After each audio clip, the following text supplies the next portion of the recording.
Ang dami pong bagay na wala sa impyerno.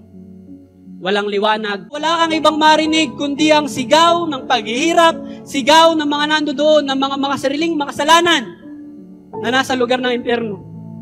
Wala rin pong liwanag at wala pong pag-asa sa lugar ng impyerno. Wala na. Kahit na anong tawag mo ng tulong, kahit pa sumigaw ka pa ng tubig, liwanag, tulong, katahimikan, ang ingay na, ang ingay.